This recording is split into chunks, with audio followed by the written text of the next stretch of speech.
Chapter 31 Year 889 PXF Late Autumn. The crackling green ray of energy leaped from Serena's finger, arcing down the hallway to where Osmond had interposed himself between it and its target. The beam burned through the bone dagger, notching its blade, but its trajectory was deflected just enough to pierce Osmond's right shoulder instead of hitting him in the chest. The beam left a gaping hole where the flesh it contacted had disintegrated entirely. "No!" Serena shrieked. She limped down the hallway, remaining hand extended in a claw. Osmond heard her muttering under her breath as she drew closer, her oversized eye glowing brighter as she spoke. "Give me more! I must kill them! The blade will be mine! I need it!" Osmond turned and harried Thorn and Quentin into the cell, slamming the door on them as he yelled, "Go! Get him out of here! Now!" Osmond spun to face Serena, whose progress toward him had halted. Her remaining hand now clutched the side of her bloated eyeball. "What are you doing?" Serena demanded. "No, not this! You promised me! You promised!" Her words did not seem to be directed at Osmond as she writhed in place, hand and stump roaming across her face, leaving a trail of blood. Her disturbing dance suddenly froze. Serena's arms dropped to her sides as her normal eye focused on Osmond. "Osmond, save me!" she pleaded as she lurched forward, falling to her knees and stretching her remaining hand out to him. Osmond looked at the pitiful, corrupted creature his first love had become, his joints feeling like they were rusting in place as the keel of his pity swelled within him. Serena's plea knotted in his stomach as the ghost of their love rose from its grave to haunt him. His hand instinctively reached out towards hers, even though the distance was too far for them actually to touch. As she looked up at him, pleading for help, Osmond could almost see the beauty of her face that once entranced him. Then he heard the sickening rip of tearing flesh. A tentacle wormed its way out of her left temple, followed by another. Serena's teeth shifted under her flesh away from her mouth to the cracking of bone. From out of her nostril, another tentacle emerged. The three writhing stalks pointed at Osmond, their ends splitting open, revealing the eyes hidden within. Serena let out a mouthless scream from deep in her throat that faded and gurgled into silence, her remaining human eye dulling to lifelessness. Osmond stumbled backward, choking back bile as three more eye stalks joined the others. As though being birthed, Serena's bloated eye pulled free from its ruined socket and floated into the air, bringing her teeth and jaw with it. The tentacle eye stalks spread out like a halo around the central eye, focusing on Osmond. Right arm limp at his side from the wound in his shoulder, Osmond faced the monstrosity before him. He held the bone dagger before him as the keel of glass slicing into his palms manifested in his hands. Death was near. The creature's eye flashed deep green, and Osmond watched in horror as the bone dagger in his hand reverted to a plain iron dagger, the same as it had been when gifted to him by Lady Courvermain. He then tried to channel the judge's form and found his flesh was no longer malleable and locked in its current form. All magic seemed to drain out of him as the swollen eye peered in his direction. The creature's strange mouth, constructed from pieces of Serena's jaw, seemed to smile at Osmond in the same way a cat grins at a trapped mouse.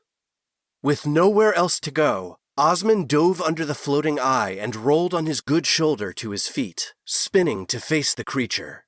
Once out of the creature's eyeline, Osmond felt the iron blade in his hand revert back to the bone knife. But no sooner than it had, the creature swung around on its axis. He was again caught in its gaze, leaving him drained of any arcane ability, and his dagger no longer enchanted. Osmond dropped to the ground as a ray of freezing energy blasted over his head from one of the smaller writhing eye stalks. The edge of his left palm landed in a slimy puddle of goo, and he felt the bite of acid into his flesh. Osmond scraped the iron dagger through the puddle and flung a wad of the caustic slime at the creature's central eye. The floating eye spun to avoid the attack, shifting away its nullifying gaze. Osmond summoned his hunger, feeling the iron in his hand turn cold, and his teeth elongate into sharpened fangs. Osmond lunged up and forward, the judge's dagger in his outstretched hand before him, teeth bared. He was surprised when the blade scraped across the bony underside of the eye instead of plunging into soft flesh, but his open jaws connected with one of the eye stalks. Osmond bit down hard, his sharpened fangs sliced through the rubbery tissue, severing it cleanly off the creature's bloated form. Oily ichor filled his mouth as it drained from the severed eye stalk. The creature's silent scream ripped through Osmond's mind as it spun to capture him in its gaze. However, Osmond could see its motion was more sluggish than before, the judge's dagger having bit deep enough to impart its slowing stasis on the floating eye. Osmond jumped into the air, using the bars of the cell behind him to leapfrog around the eye. Two of the creature's eye stalks followed his motion, now wary of Osmond's antics. Although he had escaped the central eye's gaze, the two smaller eyes attacked with their beams of arcane energy. He avoided one beam as it flew by him like a battering ram, slamming into the cell door where Quentin had been kept. Unfortunately, his dodge put him in the path of the other, which struck his incapacitated right arm. Osmond felt the arm hit by the beam grow heavier and watched in dismay as it grayed and turned to stone. Shards of a 7-dimensional language sliced through Osmond's mind, filled with covetous need.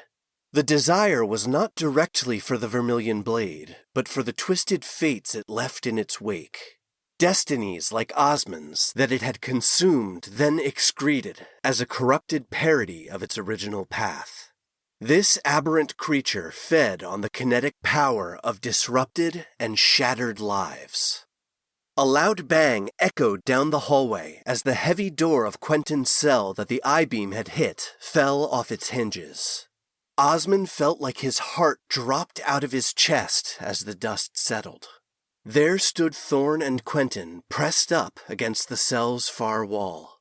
Seeing Quentin there, the second tiny heartbeat that beat next to his own, the keel of fatherhood grew to take the place of his own heart that had fallen low. In his hand, the icy cold of the judge's dagger turned to the soft glow of the trickster's. In the space between one heartbeat and the next, Osmond threw the ornamental dagger toward the ceiling, ricocheting it off the stone there. Before it even finished its flight, Osmond willed himself to it, just as the gaze of the floating eye would have landed upon him. The world folded around him, and Osmond was then floating over the creature. He slammed the dagger into the top of the eye and channeled the judge's soul into his body. Osmond's form erupted into the massive form of the judge, and he drove his saber fangs into the bloated, bloodshot central eye. They plummeted to the floor, Osmond's claws ripping eye stalks from the creature's body as they fell. With the sickening squelch of a popped boil, the judge's mass flattened the monstrosity, smearing its remains further across the stones with his heavy paws. Osmond blinked his eyes over to Veilsight to confirm no living essence remained of the creature. Its corpse was a black stain upon the background of natural life that thrived in dark places. Looking at the cells, he also saw the perverted life forces of Serena's experiments cowering in the corners. Osmond lamented their plight, but couldn't let them become the focus of his concern. He shimmered back into himself in a flurry of ice. His petrified arm hung heavy in its socket. Out of habit, his good hand searched his belt and found the comforting, frosty presence of the judge's dagger.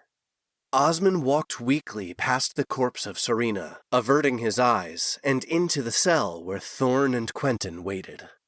"Why didn't you go?" Osmond asked. "It didn't look like she had much fight left in her, so we waited for you. We were watching through the bars when that thing showed up, and when it looked at us, the returning stone went dead." Thorn held up the rune-covered stone, which had gone dark. It's like the charge has been drained out of it. Osmond reached out his functional arm toward them to usher them out of the cell. Quentin surprised him by springing forward and grabbing him around his chest in a powerful hug. Osmond, stunned, wrapped his good arm around Quentin, and the thumping keel of a second heartbeat, now nearly a match for his own, beat deep in his chest. "Thank you," Quentin said breathlessly. "Who are you? Why did you save us?" Osmond looked to Thorn, his voice catching in his throat. "Just Osmond. Let's get you out of here." They climbed out of the bowels of Arnador Keep and back up toward the courtyard. Ahead of them, the fog, both magical and mundane, had cleared from inside the walls, but Osmond could see in the distance it had yet to burn off entirely outside the gates. Just as they crossed under the threshold of the portcullis separating the inner keep from the courtyard, Quentin came to a stop. Osmond turned to check on him, finding Quentin's body trembling violently, feet seemingly frozen to the ground, the whites of his eyes showing clearly around his stormy irises. His gaze was locked on the ruined smithy across the cobblestones from them.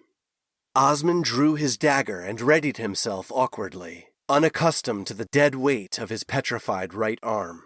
Simultaneously beside him, Thorn prepared himself in a crouch, armed with his hammer, but Osmond could see a slight tremor afflicted his weapon hand.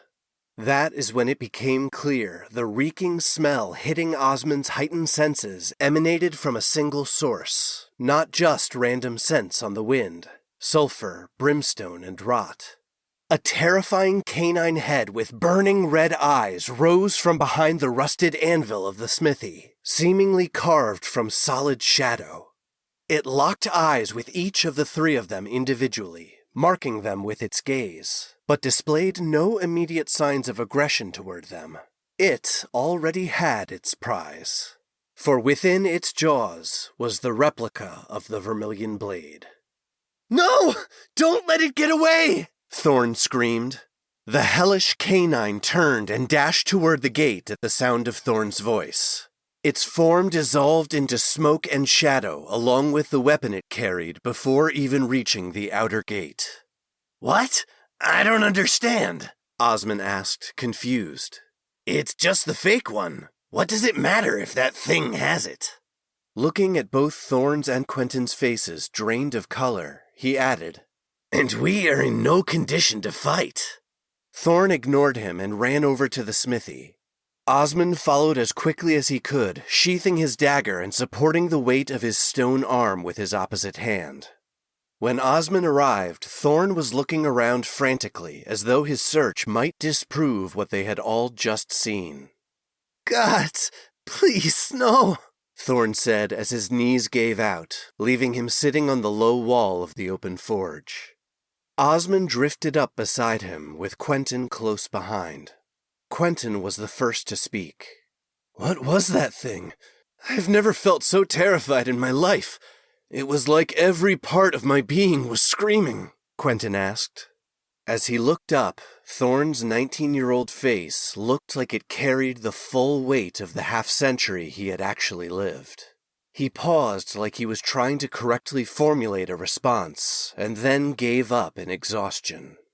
"A creature like that is what killed you," he replied to Quentin. "My father sent it. Why now, only the nine hells know, but—" Thorn closed his eyes in abject defeat. "Now he has my blood, shed freshly less than 2 days ago." Thorn met first Quentin's and then Osmond's eyes. "Tolman is about to know his son is alive."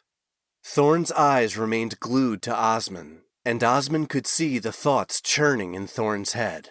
Slowly, Thorn's expression slid from resignation to a rueful disdain that he inexorably linked to Osmond.